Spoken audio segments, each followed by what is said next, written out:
दोस्तों, आपका सामाजिक विज्ञान का सॉल्यूशन देख रहे हैं। आपका मॉडल पेपर 2021 के लिए जैक बोर्ड ने जारी किया है अभी अभी।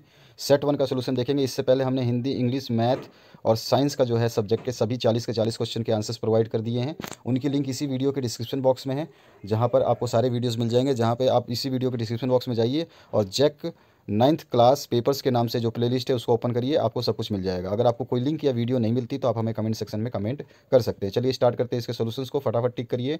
जर्मन संसद को क्या कहा जाता है? तो यहाँ पर देखिए, जर्मन संसद को जो कहा जाता है, स्टाग तो कहा जाता है, लेकिन यहाँ पे राइख स्टाग नहीं कहा जाता। लेकिन आपके लिए यही ऑप्शन दिया था तो मिलता जुलता है आपका, तो ये आंसर आपका करेक्ट कर लीजिए। सेकंड वाला राइख स्टाग कहा जाता है। कई खेतों को मिलाकर की जाने वाली सामूहिक खेती को क्या कहते हैं? तो इसको कहते हैं कम्यून। कम्यून कहते हैं, ठीक है, आपको ध्यान रखना है। इसके बाद में आ जाइए, नेक्स्ट क्वेश्चन है, फ्रांस की क्रांति कब हुई थी? तो ये फ्रांस की क्रांति जो है 1789 में हुई थी, लेकिन 14 जुलाई को नहीं हुई थी। लेकिन आपके यहाँ पे 14 जुलाई का ऑप्शन आया है, इसीलिए हमने 14 जुलाई 1989 कर दिया। लेकिन 1989 में हुई थी फ्रांस की क्रांति, ठीक है। इसमें जो ऑप्शन है उसी के हिसाब से हमने टिक किया है। जहाँ पे ऑप्शन अवेलेबल नहीं है वहाँ पे हम बता देंगे आपको।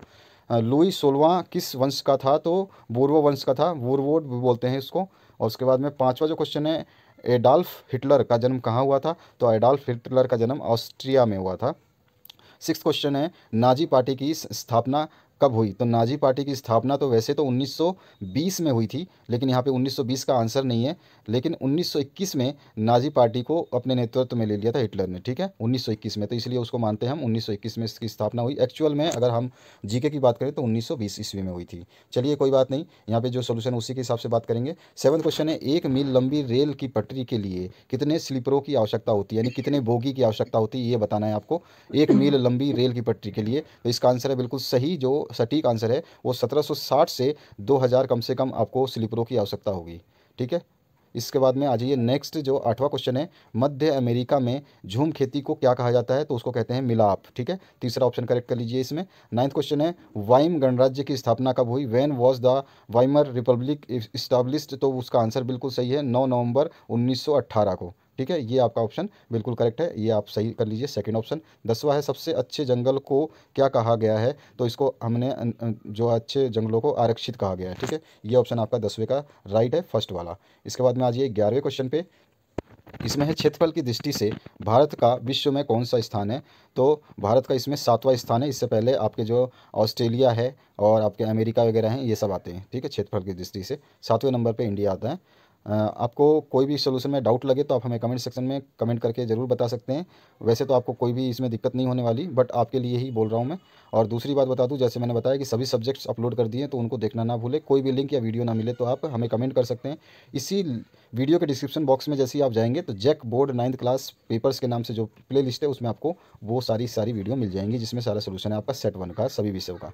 12th क्वेश्चन जो है, भारत में मानसून का आगमन निम्नलिखित में से कब होता है? तो हमेशा भारत में जो monsoon arrives in India approximately in starting of June, जून के प्रारंभ में होता है। 13 है, निम्नलिखित नदियों में से कौन सी नदी भ्रंश घाटी से होकर बहती है? Which one among the following rivers flows through rift valley? तो रिफ्ट वैली से आपकी केवल एक तप्ती नदी है, यही बहती है। इसके अलावा और भी है, लेकिन इसमें ऑप्शन नहीं है उनकी, तो इसीलिए इसको आपको तप्ती नदी को या ताप्ती नदी भी बोलते हैं, तो आप इसको करेक्ट कर लीजिए। 14th क्वेश्चन है, गोवा के दक्षिण में स्थित पश्चिम तटीय पट्टी को क्या कहते हैं? तो कोकण कहते हैं उसको। ऑप्शन नंबर 3 को करेक्ट कर लीजिए इसमें। 14th क्वेश्चन में ऑप्शन नंबर 3 जो है आपका करेक्ट है। 15th क्वेश्चन की बात करें, विश्व में सबसे अधिक वर्षा कहाँ होती है? तो विश्व में सबसे अधिक जो वर्षा होती है मासिन राम में होती है। ये कहाँ है? मेघालय में, ठीक है।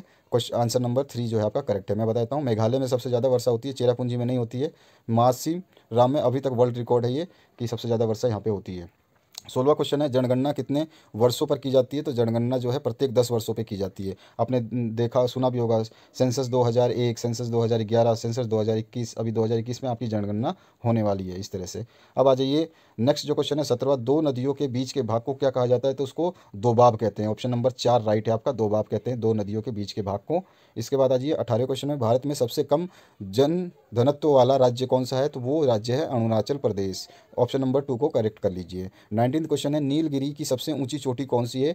तो उसको डोडो बेटा कहते हैं, डोडो। यहाँ पे दो दो लिखा है, लेकिन वो डोडो बेटा है, डोडो।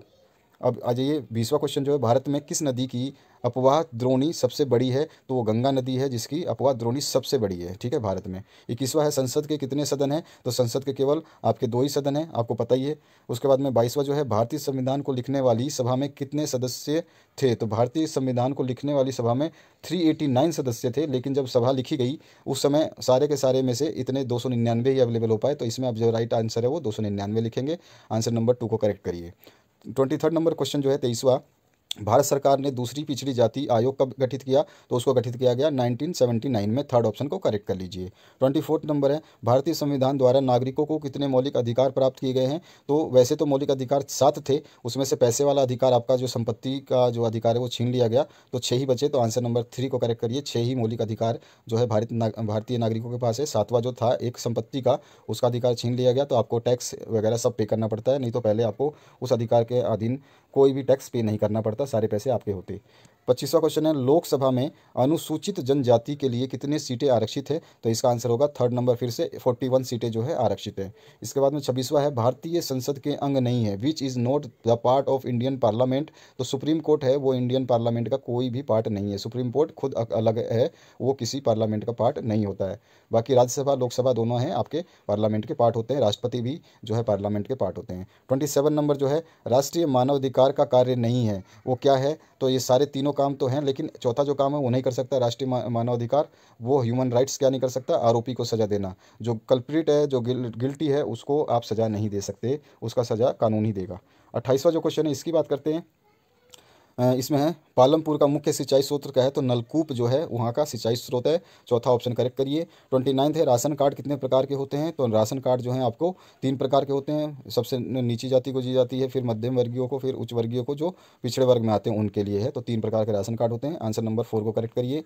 इसके बाद में 30 नंबर क्वेश्चन है, मानव संसाधन किसे कहते हैं? तो मानव संसाधन जो है हमारी जनसंख्या को कहते हैं, ह्यूमन रिसोर्सेज। उसके बाद में आ जाइए नेक्स्ट जो है 31 क्वेश्चन है, भारतीय संविधान इनमें से कौन सा अधिकार देता है? तो काम का अधिकार भी देता है, पर्याप्त जीविका का अधिकार भी देता है, अपनी संस्कृति की रक्षा का भी अधिकार देता है, और निजता का भी अधिकार देता है। निजी मतलब निजी, प्राइवेसी का भी अधिकार देता है। तो इसमें सभी अधिकार देता है, तो सभी आंसर सही है, इसीलिए हमने यहाँ पे सभी लिख दिया है। इसमें कोई भी ऐसा नहीं है कि जिसको हम ना लिख सकें, ना ऑप्शन मतलब रॉन्ग ऑप्शन हो, ऐसा कुछ भी नहीं है, इसीलिए हमने सभी लिखा है। बाकी आपको ध्यान रखना है। 31 क्वेश्चन हो गया। अगर आपके एग्जाम में ऐसे क्वेश्चन आते हैं जिसमें गलत है तो आप सभी कर सकते हैं, सभी पे A+B+C+D सभी पे टिक कर सकते हैं, वो आंसर सही होगा। बाद में बोर्ड उसको सही करेगा, उसमें बोनस मार्क्स मिलता है। या अटैम्प्ट भी कर लेंगे आप, गलत भी कर जाएंगे तो भी आपको बोनस मार्क्स मिलेगा। 32 नंबर की बात करें, यदि आपको भारत का राष्ट्रपति चुना जाए तो आप निम्न में से कौन सा फैसला खुद कर सकते हैं?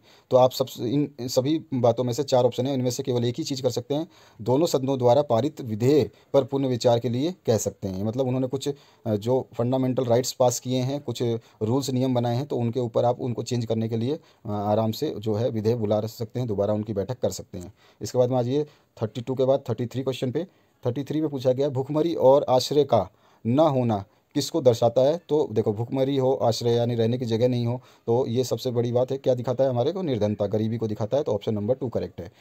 34 नंबर क्वेश्चन है, औजार, मशीन, भवन आदि को क्या कहते हैं? तो ये स्थायी पूंजी है आपकी। ऑप्शन नंबर 3 को करेक्ट कर लीजिए। 35 नंबर है, भूमि मापने की मानक इकाई क्या है? तो देखिए, पैमाना इकाई हो नहीं सकता, हेक्टेयर भी इकाई नहीं है, और एकड़ भी इकाई नहीं है, ये सब केवल जो है उसकी साइज़ है। जो गज है वो इकाई है, ये प्लॉट कितने गज का है, ये ज़मीन कितने गज की है, तो गज जो है आपका फर्स्ट ऑप्शन इकाई है। इसके बाद में आ जाइए 36 नंबर में, भारतवर्ष में 2011-12 में निर्धनता रेखा के नीचे के निर्धनों का अनुपात कितना था?